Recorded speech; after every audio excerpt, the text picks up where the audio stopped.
Thank you very much. It's an honor to have President Zelensky of Ukraine, and we've been working very hard, very close. So we've actually known each other for a long time. We've been dealing with each other for a long time and very well.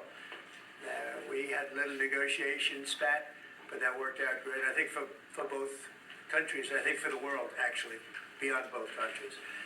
And we have something that is a very fair deal.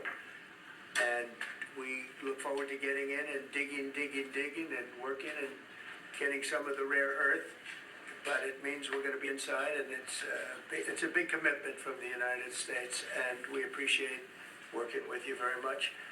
And we will continue to do that. We have had some very good discussions with Russia. I spoke with President Putin, and we're going to try and bring this to a close. It's something that you want and that he wants. We have to negotiate a deal, but we've started the confines of a deal, and I think something can happen.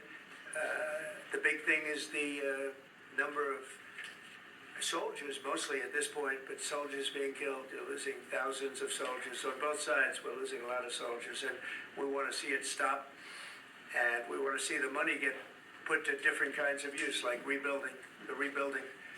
And we're going to be working very hard, but we've had a lot of very good conversations. And we'll say until we came along, the Biden administration didn't speak to Russia whatsoever.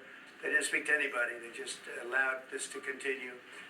And I will say that, I'll say in front of you, you've heard me say it 1,000 times, if I were president, this war would have never happened. We would have had a deal negotiated for you without having to go through what you've gone through. Mr. President, I've got two questions for you. You think ultimately your legacy will be the peacemaker and not the president that led this country into another war and ended foreign wars? And I've got a question. I hope it will. I mean, I hope I'm going to be remembered as a peacemaker. This would be a great thing if we could do this. I'm doing this to save lives more than anything else. Second is to save a lot of money, but I consider that to be far less important. So I hope I'm going to, thank you, Brian, for that question. It was a nice question.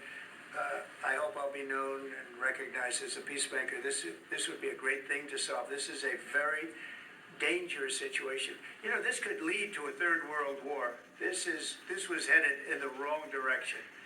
If this election were lost, if we didn't win this election, and we won it by a lot, that was a mandate. We won every swing state. We won the popular vote by millions and millions of votes. We won everything. The districts, you look at the areas of red, take a look at a map. This was a big mandate, and this was one of the things I said, we're going to get this thing settled.